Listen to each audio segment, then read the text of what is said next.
Okay, after I got back from vacation, I said we're going to go back through some very foundational, basic things.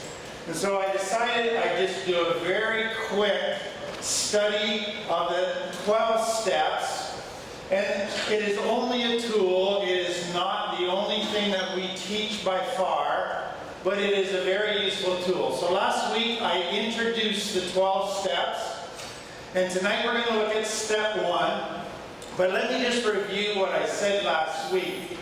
The 12 steps in my mind are a wonderful tool that doesn't just apply to addicts, but applies to everybody. And what they teach is really, if you want to be effective in dealing with your addiction, you have to become healthy as a person. And not just healthy physically, but healthy emotionally, healthy spiritually, and healthy in your relationships, and healthy psychologically. You got to deal with stuff from your past. And that, I tried to explain last week, is really what they're saying. And so take that further. What that is saying is, getting clean and sober is more than just quitting. It means you quit for sure, but then you got a lot of work ahead of you to become healthy. And so that's the part that is easily missed. Another way to say it is what the 12 steps are recognizing back in 1950 is that addiction is a symptom of deeper problems. And unless you deal with those deeper problems, you won't have success in dealing with your addiction. Now, we use different terminology today based on the research done as to what those deeper problems are. But back then they recognized addiction is a symptom of deeper problems. So step 1 is basically this. If you're ever going to get help with your addiction, you got to admit you got a problem. And so if you don't go there and admit you got a problem, you'll never find a solution to your problem. And so step 1 says that we admitted that we were powerless over our addiction and that our life had become unmanageable. And so again it is saying the issue isn't just the addiction that you're powerless over, it is your life has then become unmanageable. So I want to unpack that for you tonight, briefly. And you might say, well, that seems fairly self-explanatory. I have learned as a teacher and an addictions counselor that there's not a whole lot of things that are self-explanatory to an addict. They will make assumptions and they'll think they get it, but as you get to know them, they only got a part of it. Or they've told themselves a whole bunch of lies in convincing themselves that they've got it. So I want to unpack it, and I hope it will help you. But the first word I want to unpack is that we are powerless. And I want to unpack that because there's a lot of confusion about that word. You want to know what many people do when they read step 1? We admitted that we are powerless. They go, I don't agree, and they never look any further. So let me say this up front. To be powerless does not mean there's nothing I can do. What it is saying is I'm powerless over drugs and alcohol and whatever your addiction might be. So let me explain that, because it is confusing for some. The other thing that can happen with addicts is they say, I'm powerless over drugs and alcohol, therefore I can't help relapsing, so just accept I will relapse the rest of my life because I'm powerless. And that's where I say, no, you're not powerless in the sense you can't do anything about it. So don't use step 1, powerless, as an excuse. Okay, so here's what I would say it means, and there's a whole bunch of layers to this, so follow, and I hope it'll just fill out your thinking. So powerless means that the drug or the activity has become the master and I'm a slave. One way to explain addiction to somebody is slavery. You become a slave to an activity or a substance, and they are the cruel master, and you are powerless to say no once you give in to them. Take that a little bit further. Once you give in to them, you can't resist their power over you. You succumb to that. Their power overpowers your best intentions. It overpowers your desire to stop. It overpowers your willpower. And so it has this amazing power over you, which then results in you doing what you don't want to do and not doing what you want to do. So another way to look at it is this. Inside of every human being is not just one force. There are multiple forces that pull you in different directions. And what step 1 is saying, that when a person becomes an addict, the dark force takes over. It overpowers the good desires. It overpowers the good intentions. It overpowers your desire to be an honest, loving, caring person. Those desires are still there. They're inside of you, but another power has become more powerful than them. And so now you lie instead of be honest. You're selfish and neglect your children instead of being loving. It's not that you don't want to love your kids. It's a darker power has taken over. And you are not able to resist it. And so these conflicting things, the destructive one is winning. And that's the sad reality of addiction. Now here's what a normie would say. Well, if the destructive one is winning, why don't you just stop? You're not hearing it. It's that destructive one that has a power that the weaker powers can't overpower. And so they can't stop. And that becomes the challenge. Now there's another layer to this powerlessness. You can be an addict and go and get help. So you're not powerless to make some changes. You can go to detox. You can go to treatment. You have options. They are not easy options when that dark power is in control, but you can, in a moment of opportunity, a small window, check yourself into detox before the dark power gains upper hand again. So you have a little windows of opportunity, and then you can get clean, but you have to be aware of this. If you take one, the dark power comes back. And if you take one, you can't stop. That's the powerless part. And so when you take one, you just woke up the monster, and you fed the monster, and the monster doesn't come back as a baby monster. He comes back as the monster that he used to be, because now you gave him permission again.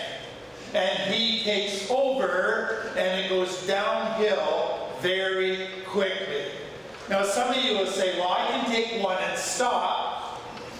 And I say, you might be able to do it for a day or two, but you still woke up the monster, and you still fed him, and your good force might still have power, but that dark monster, you woke him up and fed him, and you know what, maybe a week from now you're going to have 2. And then 3 weeks from now you're going to have 3, 4, 5, and then you're right back. You might be able to resist it for a little bit, but you woke up the monster and he's coming in fury. So, next layer. You are powerless because you can't quit on your own. And like I pointed out, 3% of addicts can. Okay, so I got to qualify that. 3% are stubborn enough that they can quit on their own. they're just miserable and everybody around them's miserable, but they can quit. But what I want you to realize is 97% can't quit on their own. They're powerless to stop. They need help. They need other power to come in and help strengthen the weaker power inside of them so that they get help and stop feeding the dark power. They can't do that on their own. Now let me just take this out of addiction as I'm talking about it, and let me translate it to you who would be a parent or a loved one who has an addict who you love. One of the things that's hardest for loved ones as they look at their addict child or addict partner is they are powerless to change them. Step one is so difficult. They want to nag them. They want to bug them. They want to do every manipulation game they can think of to change them and make them want to quit. But they have to realize they're powerless, because the more they try to exert power over their addict loved one, the more that loved one rebels. And so finally they got to say, I'm powerless, I take my hands off, and step one is really difficult. Okay, now here's what a lot of people say to me. I've done step one, I admit that I'm powerless. But as I get to know them, what I realize is they played some tricks in their mind. And so what they're saying is, I'm kind of powerless. And they play mental games. So let me go through this list, and you can kind of keep track to see if you've played any of these things. And what it is they change the definition a little bit, okay? So I've talked about the first one where the addict uses step one as an excuse. I'm an addict, I'm powerless, so I can't help it, and so I will relapse, and you just have to let me and accept it. And so there's an element of deception there, okay? Now let me take you to the other one. I'm powerless right now. But I think if I go to treatment, I'll learn how to drink and control it. So I'm powerless right now, but I just need to learn a few tricks and tools, and then I won't be powerless anymore. That's a very common thing. And it's an easy one when you consider the fact that for the rest of my life, I will be powerless to drink or use in a controlled way. Soon as I start to try, the black monster takes over and I'm toast. So that is a trick that many play. And then, with that is, I think if I just work at this long enough, I can learn how not to be powerless, and I can learn self-control tricks, etc. That ties in with the next one. The third one, or the first one, the next one goes like this. I am powerless now because I've been so beat down, and I'm tired, and I'm exhausted. Well, wait till I kind of get a good rest and I get back in shape, then I won't be powerless anymore because I'm going to be feeling better. That's a trick every brain plays in recovery. Next one gets a little more tricky, okay? We're going to go in a little different direction. I've had many addicts, if you think of most addicts, you go drugs or alcohol, those are my addictions. And then as I work with you, I go, what about sex? Well, maybe that's an addiction. Okay, what about shopping? Well, maybe that's an addiction. Okay, and pretty soon we got a list of 10 things. And they go, I'm powerless over drugs. I don't want to look at sex. Now here's what I want you to understand. Do you know that shopping and sex release similar chemicals in the brain as drugs and alcohol? Do you know that unhealthy relationships release the same chemicals in the brain as drugs and alcohol? Do you know that pornography releases in the brain similar chemicals to drugs and alcohol? And so the addict has to be able, if they're going to be honest, say, I'm powerless over drugs and alcohol and all the things that release the same chemicals. Because they mess me up just as much and take me back to drugs and alcohol. Whoa, I don't want to mix step one of that stuff. Because I still think I could control those things if I just try hard enough. But I have talked to hundreds of addicts who have tried that and finally sit in my office and say, okay, I'm powerless over drugs, alcohol, sex, shopping, blah, blah, blah. I'm screwed. I go, okay, now we can start. Okay? What they're saying is, I don't want to look at anything else. I just want to see that this drugs, alcohol is what's making my life unmanageable, not the other stuff. So if I could just get the drugs and alcohol under control, what are they saying? My life would be perfect. And I go, whoa, you would just be getting rid of 2 chemicals. Your life would still be unmanageable because you got a whole bunch of other things that are not healthy, that are feeding the same chemicals. So until you're willing to look at that stuff, we're going to spin our wheels for a long time. Okay, now one other trick, and it's into kind of the religious world, but there's some that would say, I'm powerless, but if I have God, He'll make it easy. That's a lie too. And so those are the things where the powerless tricks come into play. Okay, so hopefully that helps you with what is powerlessness. Let me go to admitted. We admitted, and that sounds easy. I admit that I'm an addict. Do you realize that everything about pre-step 1 is a little word we call denial? Denial is the opposite of admitting.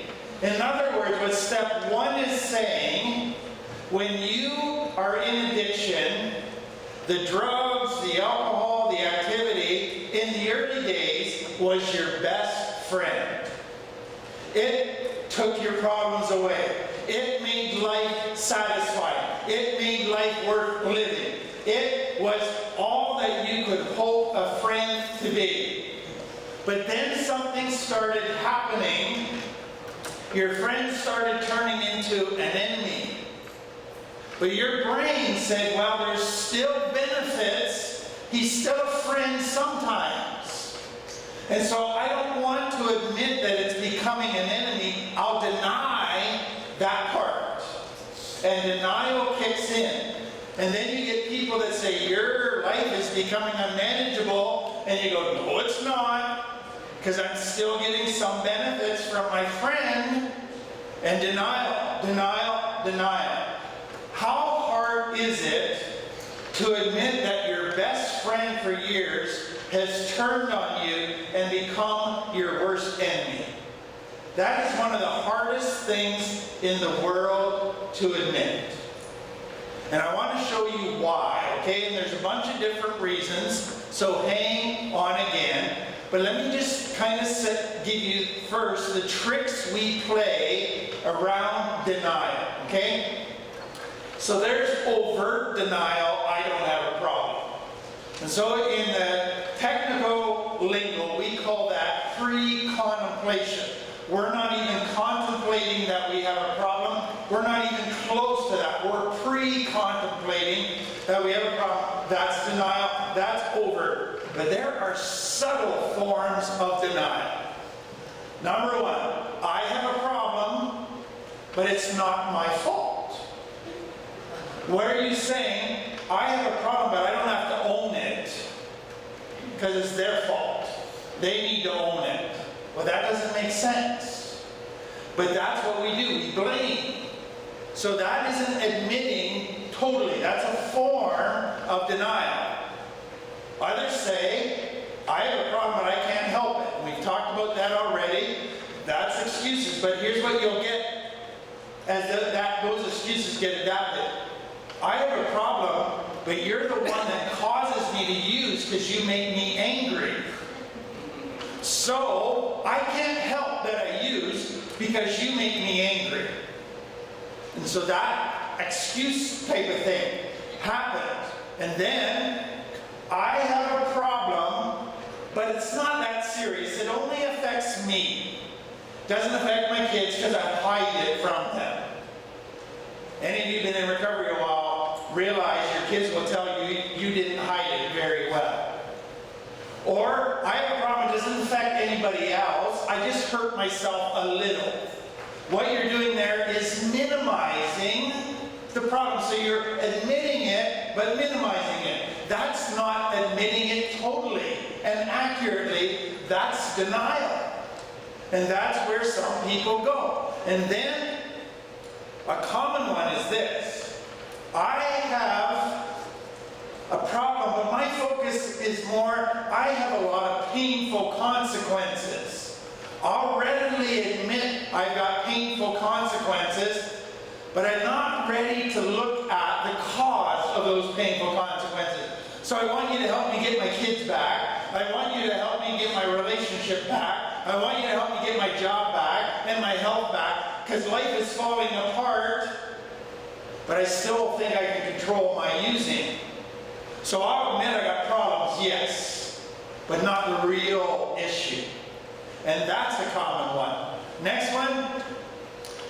My life's got lots of problems, but it's only related to the fact that I use. So if I wasn't using, I would have a perfect life again. And that's a lie as well. And so what you're saying, it's the drugs and alcohol's fault for every problem in my life, not mine. As if I made 0 choices and they made them all. Now there's that part where drugs and alcohol took you to new levels of behavior that weren't healthy. There's no denying that. But you still made choices all through there. And you still had issues long before drugs and alcohol. So that is a form of a denial. Okay? So those are some of the tricks. Now let me take it further. Why is admitting I'm powerless difficult? We spend all our time talking about complex trauma. What happens for a child growing up in an environment where they're made to feel not safe? They get hurt all the time, they get neglected all the time, they get laughed at all the time. If they cry, they get punished or made fun of. If they admit they failed, they get punished. If they admit they got a problem, they get told they're weak. If they admit anything that displays weakness, they get in trouble. They get laughed at. They get shamed. They get made fun of. Admitting a problem, admitting weakness in the mind of a child from complex trauma is the dumbest thing in the world. Because you don't trust anybody. Nobody was there for you. They just punished you and made fun of you. And so what do you do for a child then in complex trauma? And we go to a new layer. If my needs aren't being met and I can't trust anybody, I'll be in control. Well, what's a control freak never do? Admit that I'm weak. Because then I wouldn't be in control. And so then, you go back into that complex trauma, next rule, never, ever, ever show weakness. Well, what's step 1 say? Show weakness. Dumb idea. To complex trauma. Because when you show weakness, you're laughed at, made fun of, punished, or you're made to feel like a burden or a pain. And nobody wants to be a burden or a pain, and that's what asking for help is. And so step 1 is a dumb idea. Next one. That's for complex trauma. It is a good idea. Okay. Next thing that comes out of complex trauma. You were raised to see yourself as a failure. You were raised to see yourself as not being good enough. You were raised to see yourself that whatever you did was never good enough. And so failure got you shamed. Failure got you humiliated. So who wants to admit they failed in life? Take it further. If you admit that your best friends become your enemy, that you spent the last years of your life living by a formula that says, follow this best friend, live for pleasure, numb pain, live totally with self as the center of the universe, and you lived your whole life for years like that, built everything in your life on it. Now to admit I built my life on the wrong foundation. Now to admit that I built my life on a pack of lies. Well then, that's bad enough, but then that leaves me saying, okay, what do I build my life on? I don't have a clue. I'm lost. And so to admit that I built my life on lies and that I don't know where to go next, that feels like death. That is so humbling. It feels like deep, humiliating shame. And it causes people to say, all my life I've been told I'm a failure. Now what I do, hang up a sign on my front door, say, yep, proof I'm a failure, step one. That's me.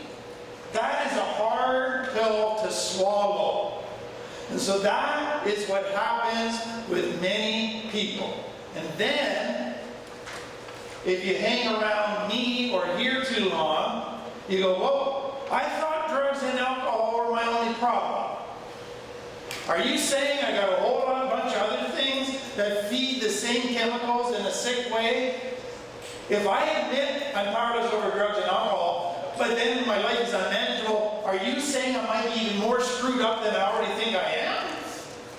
So now you're saying I don't just have to admit I'm powerless over drugs and alcohol, now you're saying I have to admit I'm powerless over a whole bunch of things. I don't even want to go there. So here's what I want you to understand. Picture yourself, this is seeding time, just finishing in Manitoba. Picture yourself as a little seed, and you're going to go into the ground. What does that feel like? Death. That's a dark place, that's a cold place, that is a place where you actually have to die to the old life. But dying to that old life, just being the seed, that just feels like the end of everything. Where next? It all just seems like negative, that disaster. But you know what happens when a seed humbles itself and dies? It comes alive again. With new life, bigger life, greater life. And that's to me what step one is saying. Basically, step one is saying, folks, I screwed up. I got to die to that old life. And it feels like death. It feels awful. You have to humble yourself. And that feels like humiliation. But humbling yourself is saying, I can't do it. I've been building on lies on the wrong foundation. I have made a lot of decisions that led to an unmanageable life. I got to start all over again. And until I'm willing to die to that old stuff, I will never get a new life. I will never get a better life. But going through the dying part is hard. And so that's why I've had many people come to me who've done the steps over and over again, been in recovery for years, and then one day it hits them. Step one says, I got to die to all that old stuff. I get it now, why it's so hard, why some old-timers say it's the hardest step. Because you're dying to it all.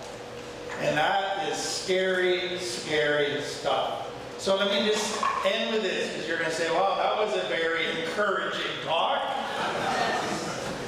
Did you hear that the death leads to life?